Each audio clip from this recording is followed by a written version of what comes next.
का भविष्य आखिर किसके हाथ में होगा, ये सवाल आज सीधे देश के युवाओं के सामने रखा गया है। विकसित भारत यंग लीडर्स डायलॉग के उद्घाटन कार्यक्रम में राष्ट्रीय सुरक्षा सलाहकार अजीत डोभाल ने युवाओं को नेतृत्व का असली अर्थ समझाया। अजीत डोभाल ने साफ शब्दों में कहा, भारत का विकसित होना तय है, लेकिन असली सवाल ये ही है कि इस विकसित भारत को नेतृत्व कौन देगा और वो नेतृत्व कितना सक्षम होगा।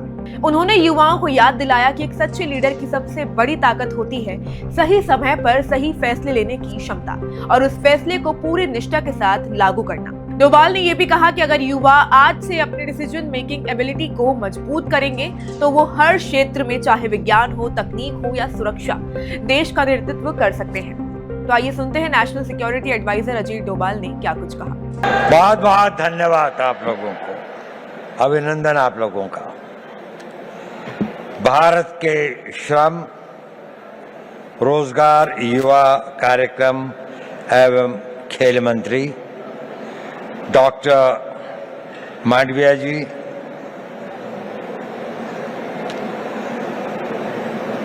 इस विभाग की सचिव श्रीमती पल्लवी गोयल, क्षमा कीजिएगा, और हमारी मिनिस्टर ऑफ स्टेट रक्षा खड़से जी और एडिशनल सेक्रेटरी श्री मिश्रा जी, प्रतिष्ठित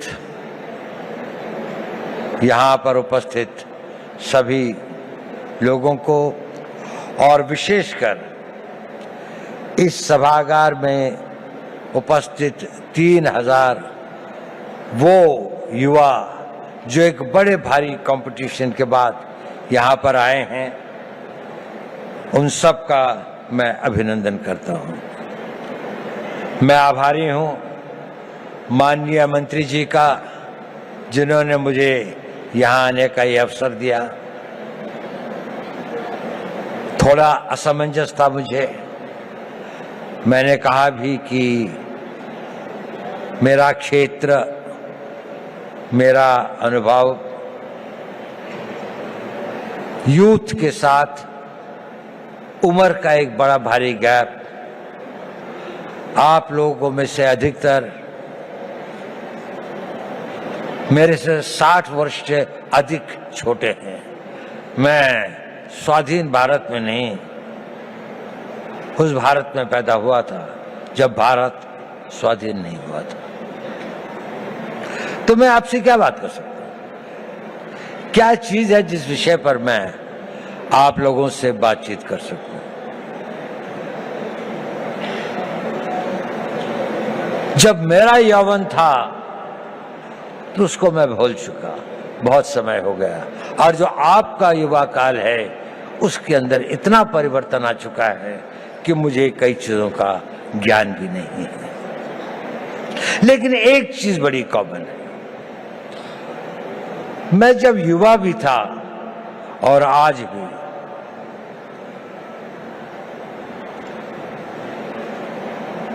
एक चीज का मैंने देखा, वो हमेशा आपके साथ चलती है, आपको पता हो या ना हो,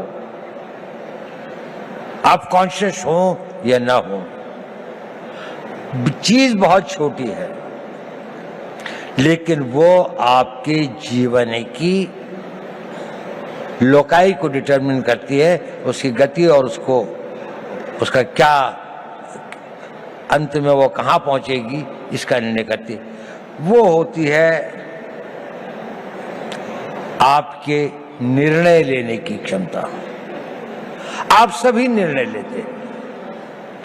युवा को अपने रोजमर्रा की जिंदगी में छोटे निर्णय और बड़े निर्णय करने पड़ते हैं, और जैसे जैसे आप बढ़ते जाएंगे, छोटी सी बात से और बड़े बड़े निर्णय आप लोगों को ही लेने पड़ेंगे। भारत तो विकसित होगा ही।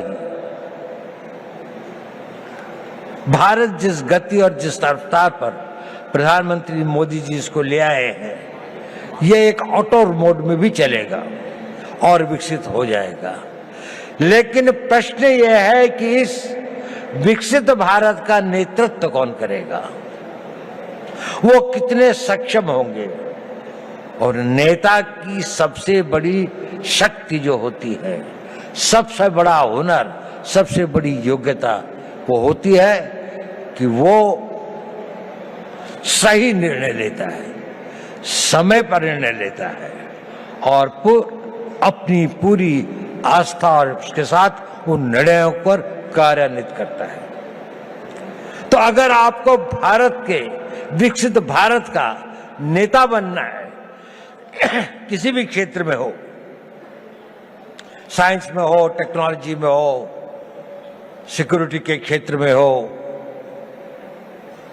आपको निर्णय लेने पड़ेंगे और यह निर्णय लेने की क्षमता आपको अभी से विकसित करनी पड़ेगी। आप लोगों ने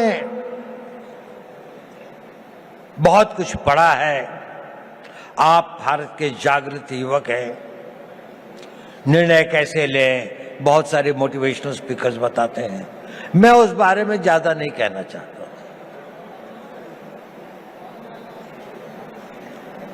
मैं छोटी सी बात कहना चाहता हूं, आप जब निर्णय लें तो आज के लिए नहीं, अपने आने वाले उस भविष्य के लिए निर्णय लें।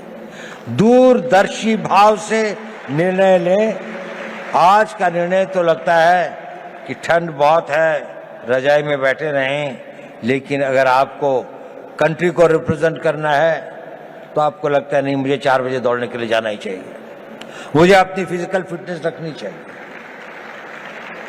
अभी 1 जनवरी को कई लोगों ने बहुत सारे निर्णय लिए होंगे। कल से पक्का सोशल मीडिया नहीं देखूंगा, टाइम खराब नहीं करूंगा, जिम में रोज जाऊंगा, खूब दिल लगा के पढ़ाई करूंगा। कुछ करते हैं, कुछ नहीं करते। सही निर्णय लेना बहुत जरूरी है, बहुत आवश्यक है। अपने निर्णयों को दूरअंदेशी से करें। हर निर्णय को लेने के साथ ये सोचें कि इस निर्णय के बाद मेरा अगला निर्णय क्या होगा, अगला कदम क्या होगा। एक कदम उठाने से पहले अगले 2 कदम की सोचें। जीवन के अंदर में ड्रीम्स से जीवन नहीं बनते, पर ड्रीम्स उनको एक दिशा देते हैं, आवश्यक है। उन ड्रीम्स को डिसीजंस में बदलना पड़ता है और उन डिसीजंस को लाइफ की रियलिटीज में बनना पड़ता है। कुछ लोग जो इसे कर पाते हैं वो सक्सेसफुल हो जाते हैं, उन्हें सफलता प्राप्त होती है। बाकी लोग ड्रीम्स के से और डिसीजन तक के कुछ वाक हो जाते हैं, कुछ डिसीजन से इम्प्लीमेंटेशन तक में भटक जाते हैं, तो गंतव्य तक नहीं पहुंचते।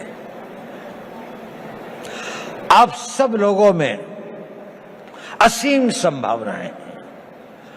आप में यौवन की ऊर्जा है, आप में बड़े बड़े सपने हैं, आप में वो शक्ति है, आप में वो प्रवाह है जो ये कहता है कि मैं समुद्र को पी जाऊंगा, मैं दुनिया को बदल डालूंगा। उस तरह की शक्तियों को लेकर आप आए हैं और आप बहुत भाग्यवान हैं कि आप उस भारत में पैदा हुए, एक स्वतंत्र भारत में। ये स्वतंत्र भारत हमेशा ऐसा नहीं था जितना स्वतंत्र आपको दिखाई देता है। सदियों तक हमारे पूर्वजों ने इसके लिए बहुत कुर्बानियां सही, बहुत अपमान सहे, बहुत असहायता के दौर से गुजरे। कई लोगों को फांसी चढ़नी पड़ी, भगत सिंह को फांसी के फंदे को स्वीकार करना पड़ा, सुभाष बोस को जीवन भर संघर्ष करना पड़ा, महात्मा गांधी को सत्याग्रह करना पड़ा और अनगिनत लोगों को अपनी जानें देनी पड़ी। ये संघर्ष चलता रहा। हमारे गांव जले, हमारी सिविलाइजेशन को समाप्त किया गया, हमारे मंदिरों को लूटा गया और हम एक मूक दर्शक की तरह असहाय होकर इसको देखते रहे। यह इतिहास हमें एक चुनौती देता है कि ये उस भारत का आज हर युवक के अंदर वो आग होनी चाहिए कि मैं,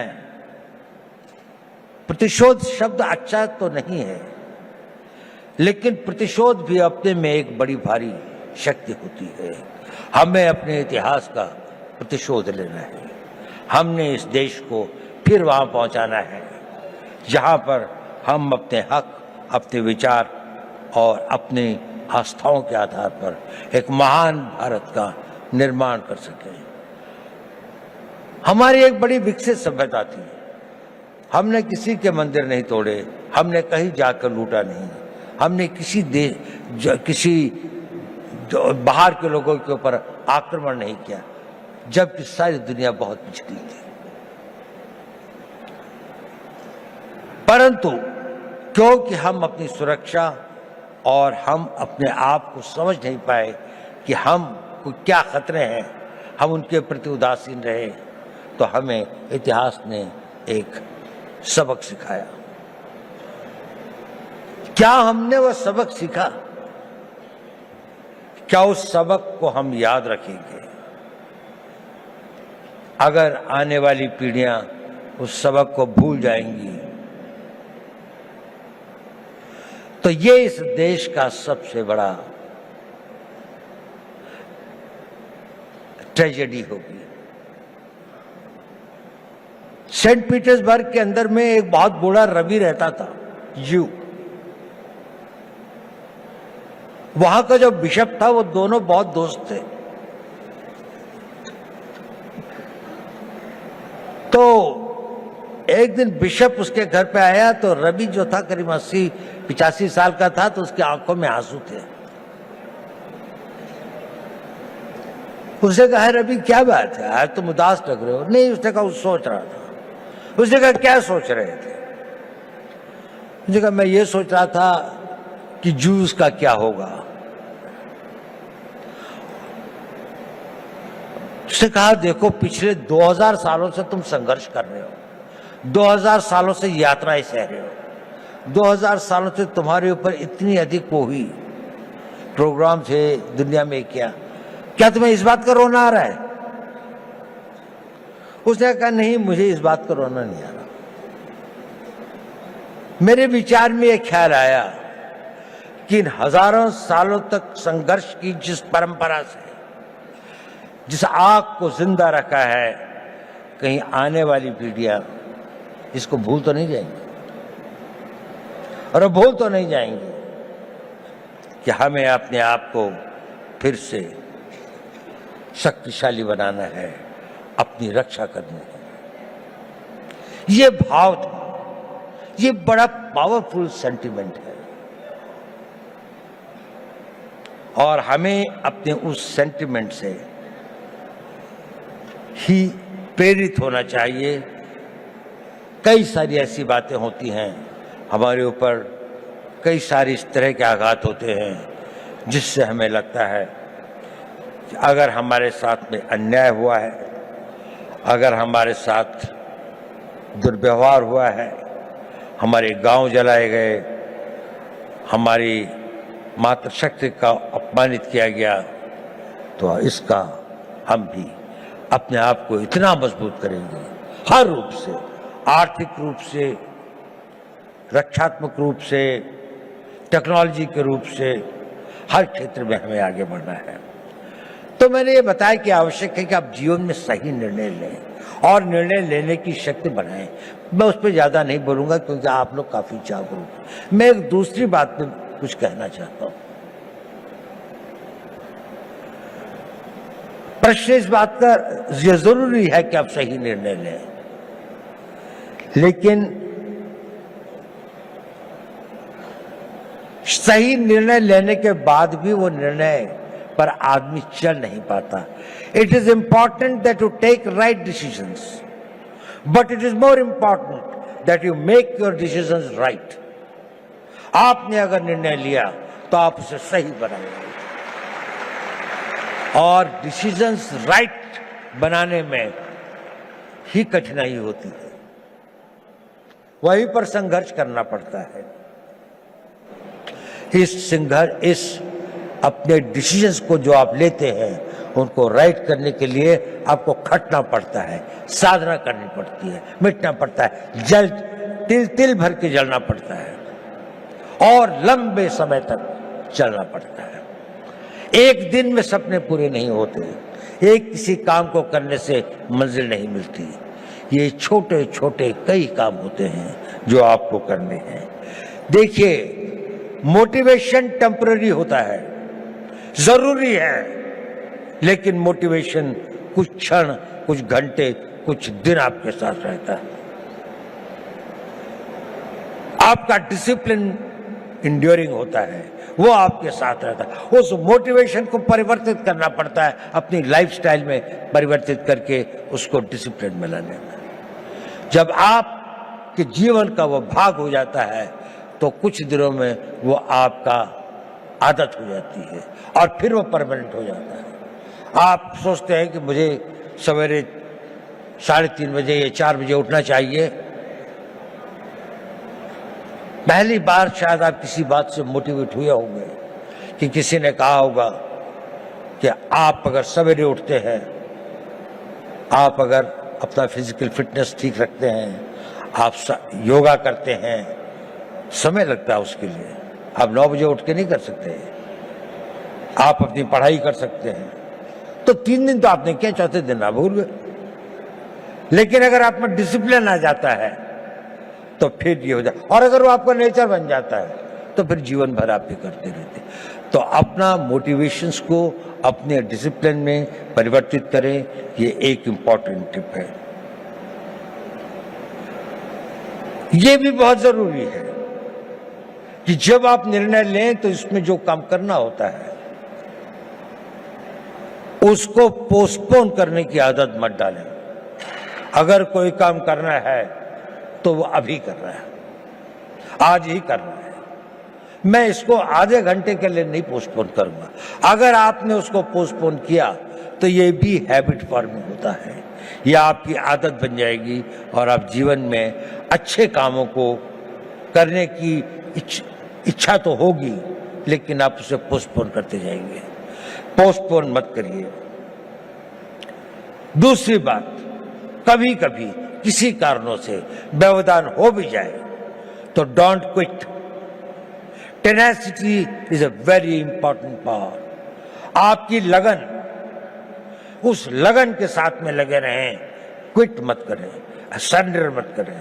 कष्ट आएगा, रुकावटें आएंगी, तकलीफें आएंगी, ठहरना होगा तो ठहरेंगे, लेकिन ना अपनी मंजिल छोड़ेंगे, ना अपना रास्ता बदलेंगे। आगे बढ़ेंगे तो पूरे जोश के साथ बढ़ेंगे। और एक बहुत बड़ी बात है कि अपने ऊपर विश्वास मत छोड़ें। स्वामी विवेकानंद जी ने कहा था, पुराना धर्म कहता है नास्तिक वो है जो ईश्वर पर विश्वास नहीं करता। नया धर्म कहता है नास्तिक वो है जो स्वयं पर विश्वास नहीं करता। यदि आप को ईश्वर पर विश्वास है तो अपने पर विश्वास करना सीखिए। आप इसको कर सकते हैं। ये शक्ति आप में अपने आप आ जाएगी अगर आप अपने आप को ये करेंगे। मैं आपसे ये सब क्यों कह रहा हूं? इसलिए कि आप भविष्य के नेता हैं। अगर आप भविष्य के नेता हैं तो आपको डिसीजन लेने पड़ेंगे। अगर आपको डिसीजन लेने पड़ेंगे तो आपको उन डिसीजंस को कामयाब बनाने के लिए पूरी आस्था, पूरी कमिटमेंट, पूरी मेहनत, पूरी लगन के साथ समर्पित होना पड़ेगा। लेकिन इसका एक और कारण भी है जो मैं ये बात आपसे कह रहा हूं। ये बात सही है कि नहीं मैं नहीं कह सकता, लेकिन ये मेरे 81 साल के जीवन का अनुभव है। और आप लोगों को गुमराह करने से बड़ा पाप मैं कोई नहीं कर सकता। मैं आपसे एक बात कहना चाहता हूं, ये मेरे अनुभव के आधार पर भी है, और मेरा अनुभव मेरे अपने जीवन का नहीं, और हजारों लोगों के साथ जो मेरे जीवन का अनुभव रहा उस पर भी। जब आप अपने आप को इस तरह से ढालते हैं, 5 साल का टाइम दीजिए, केवल 5 साल, कि मैं जो निर्णय करूंगा उस पर अटल रहूंगा। 5 साल अगर आपने यह काम किया, आप में एक अद्भुत एनर्जी पैदा होती है। वो होती है आपकी विल पावर। और ये सब जो मैं कह रहा था वो इसलिए कह रहा था, सही निर्णय लें, निर्णय पर अटल रहें, ताकि आप में वो विल पावर पैदा हो सके। और वो विल पावर क्या होती है, मैं आपको छोटी सी कहानी सुनाता हूं। 11 अप्रैल 2011 को हमारे कंट्री की एक नेशनल वॉलीबॉल प्लेयर थी, उनका नाम था अरुणिमा वर्मा। वो वॉलीबॉल के टूर्नामेंट से आई और अपनी परीक्षा देने के लिए दिल्ली से लखनऊ जा रही थी। बरेली के पास कुछ डकैतों ने उस पर हमला कर दिया और लोगों से सामान लूटने लगे। अधिकतर लोगों ने दे दिया। उसके गले में चेन थी, उन्होंने चेन खींचने की कोशिश करी, उसने रेजिस्ट किया, उसने नहीं दी चेन। उन लोगों ने उसे ट्रेन से बाहर फेंक दिया। वो बहुत बुरी तरह से लहूलुहान हो गई। दुर्भाग्य देखिए, उसी समय दूसरी ओर से एक ट्रेन आ रही थी और वो ट्रेन से उसका पांव कट के अलग हो गया। रात के 2 बजे का समय था।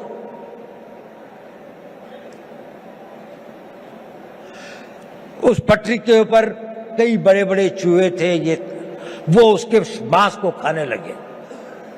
वो वेदना में कराह रही थी पर कोई नहीं था। उस सुनसाने में, उस वीराने में कोई नहीं था। वो लहूलुहान, उसका बहुत खून बह चुका था।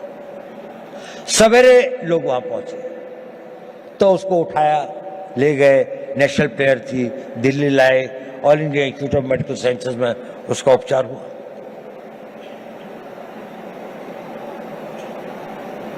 और उसकी पूरी टांग काट दी गई, एम्प्यूट करनी पड़ी।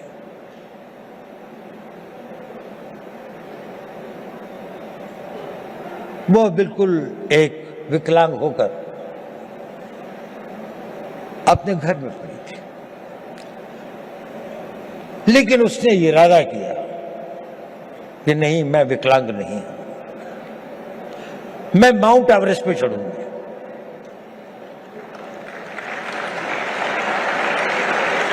डॉक्टर्स ने कहा कि इस तरह की टांग से तो कोई चढ़ ही नहीं सकता और इसको भी स्टेबलाइज होने में तो कई साल लग जाएंगे।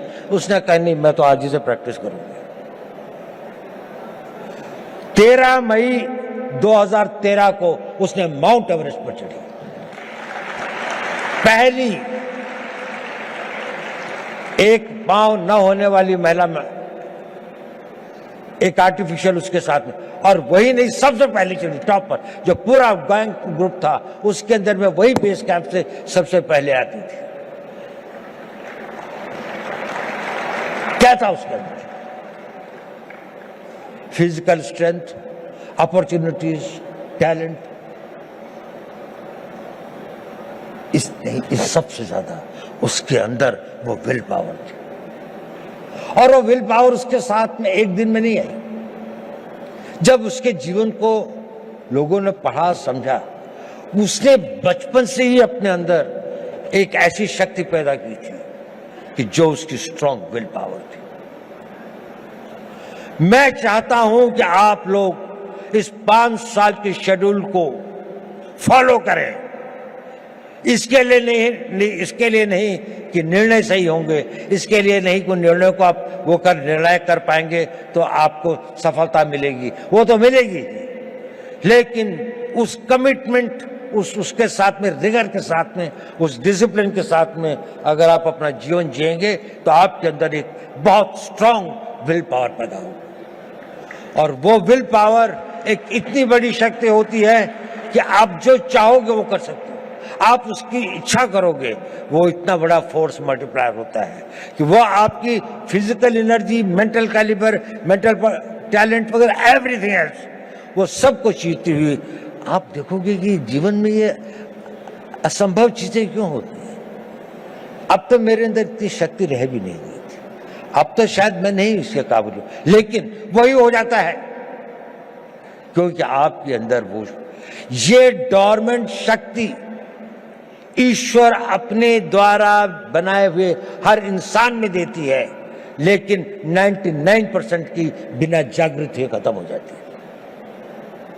कुछ लोग इसे जागृत करते हैं और वो अपने डिसिप्लिन से और उसको अपना नेचर बनाकर जागृत करते हैं।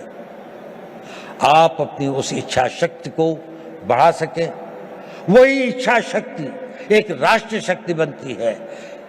लड़ाइयां क्यों लड़ते हैं हम लोग? कोई हमसे साइकोपैथ थोड़ी हैं कि दुश्मन की लाशें हों, डेड बॉडीज पड़ी हों, कटे हुए गड्ढे हों तो हमें कोई बहुत संतोष या बहुत सुकून मिलता है। इसके लिए नहीं रहती लड़ाई। लड़ाइयां लड़ी जाती हैं किसी देश के मनोबल को तोड़ने के लिए, ताकि उसका मनोबल इतना टूट जाए कि वो हमारी इच्छाओं के अनुसार संधि कर सके, हमारी बात को मान सके, जो हम चाहते हैं वो उसे प्राप्त कर सके। जब आप लोगों में इच्छा शक्ति होगी तो राष्ट्र का मनोबल बनेगा। The will of the nation जिसे कहते हैं कि जिसके लिए लड़ाइयां लड़ी जाती हैं। आज भी आप देख लें, जितनी भी लड़ाइयां हो रही हैं, जितने भी संघर्ष हो रहे हैं, कोई ना कोई कंट्री अपनी बात को दूसरी के ऊपर में थोपना चाहता है, उसके लिए वो शक्ति का प्रयोग कर रहे हैं। अगर आप इतने शक्तिशाली हैं कि कोई इसको ना कर सके तो आप हमेशा स्वतंत्र रहेंगे। लेकिन अगर आपके पास में सब कुछ है लेकिन वो मनोबल नहीं है तो आपके अस्त्र शस्त्र सब रखे रह जाएंगे, और उसके लिए चाहिए नेतृत्व। आज हम बहुत भाग्यशाली हैं कि देश में ऐसा नेतृत्व है, एक ऐसा नेतृत्व जिसने 10 साल में देश को कहां से कहां पहुंचाकर एक ऑटो बोर्ड में ले आए हैं। उनकी कमिटमेंट, उनकी मेहनत, उनकी टोटल डेडिकेशन हम सब के लिए एक आदर्श हुआ है। देखिए, नेपोलियन बोनापार्ट एक बड़ा भारी योद्धा था। ये आपके लिए रेलेवेंट है क्योंकि आप लोग नेता हैं कल के, आप लोगों ने नेतृत्व करना है। कोई आर्मी का जनरल बनेगा, कोई इंटेलिजेंस का चीफ बनेगा, कोई बहुत बड़ा डॉक्टर बनेगा, कोई इंजीनियर होगा, कोई बड़ा बड़ा एडमिनिस्ट्रेटर होगा, कोई बहुत अच्छा डिप्लोमेट होगा, कोई राजनीतिक नेता भी होंगे कुछ लोग। नेपोलियन एक बात कहता था, I am not afraid of 1,000 lions led by a sheep, but I am afraid of 1,000 sheep led by a lion. अगर हम 3,000 लॉयन पैदा कर दें, नेपोलियन कहता था मुझे 1,000 शेरों की फौज से डर नहीं लगता अगर उसका नेतृत्व एक भेड़ का बच्चा कर रहा हो। लेकिन अगर भेड़ों की फौज होगी पर अगर भेड़ों की फौज का भी नेतृत्व करने वाला एक शेर होगा तो मुझे उससे बहुत डर लगता है। क्या इस भारत मंडपम में बैठे 3,000 शेर पैदा कर सकते हैं? 3,000 वो लोग कर सकते हैं। अगर आप नेतृत्व करेंगे तो देश पीछे चलेगा। जहां आप ले जाएंगे देश वही जाएगा। आज देश कहाँ जा रहा है? इसकी कल्पना जिसने इसकी कल्पना करी, मोदी जी ने इसकी कल्पना करी। एक संघर्ष क्या है, एक टीम में जो भी इतना सारा, इतनी मेहनत, इतनी लगन, इतनी कमिटमेंट, इतनी इमेजिनेशन के साथ में इतना डिसिप्लिन है कि वो भी एक तरह से ऑटो मोड पर डिविनिटी के साथ चलते हैं। कहाँ से विचार आते हैं, नए नए विचार किसी भी क्षेत्र में हो। हम लोगों का तो थोड़ा स्पेशलाइज क्षेत्र है, उसमें भी मैं देखता हूँ हमेशा उनको कोई एक नया विचार, एक नया वो आता है उस विल पावर से, उस टोटल कमिटमेंट से, उस पूरी की पूरे समर्पण से। आप बहुत भाग्यवान हैं।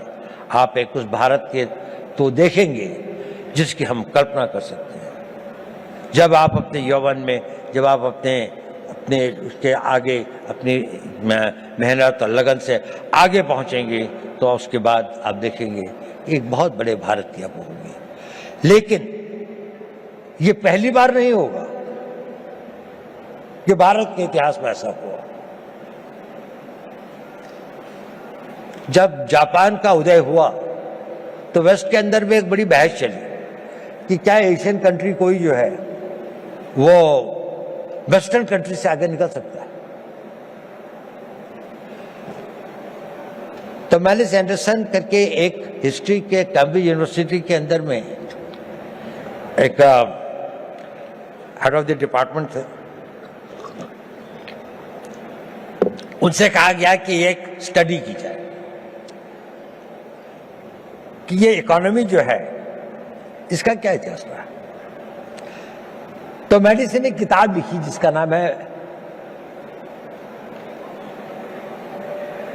वर्ल्ड हिस्ट्री ऑफ इकोनॉमी, और उसने वो फर्स्ट सेंचुरी से लेके 19th सेंचुरी तक लिखी। और उसमें उसने कहा कि इसमें से 1700 साल तक अधिकतर इंडिया की, नहीं तो कभी कभी चाइना की इकोनॉमी ही वर्ल्ड की सबसे बड़ी इकोनॉमीज थी। और बड़ी ही नहीं थी कि टुगेदर इन दोनों के बीच में लगभग 55 to 60% इकोनॉमिक पावर थी, बाकी सारी दुनिया में 40%। भारत ने बहुत बड़ी बड़ी सक्सेसेस देखी हैं। हमें 150-200 साल लगते हैं। ऐसे कई बड़े कालखंड आए हैं जिसमें वो अपनी पराकाष्ठा पर था, साइंस की, टेक्नोलॉजी की, आर्थिक विकास की। लेकिन हम वहां से गिर भी सकते हैं। There is nothing permanent in life. आपको अपने हर दिन की, हर उसकी रक्षा प्रतिदिन करनी पड़ती है। ये एक परपेचुअल स्ट्रगल होता है। नेशनहुड और राष्ट्र को मजबूत रखना ये एक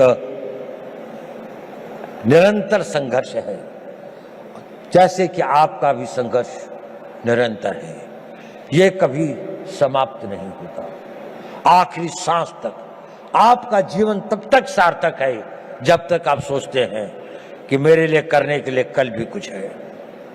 अगर आपके पास कल कुछ नहीं है तो आपका जीना बेकार है। आप सोचते हैं और जो कल मैंने करना है वो डिसिप्लिन आपके अंदर वो इच्छा शक्ति पैदा कर देगी। उसके लिए शक्ति भी आएगी, समय भी होगा, संयोग भी होगा और आप उसे कर भी पाएंगे और आप कामयाब हों। मेरी यही शुभकामनाएं आप लोगों को मेरा बहुत बहुत हो। आप भारत के भविष्य हो, के कर्णधार हो। आप लोग पले फूले मेरे। Subscribe to One India and never miss an update. Download the One India app now.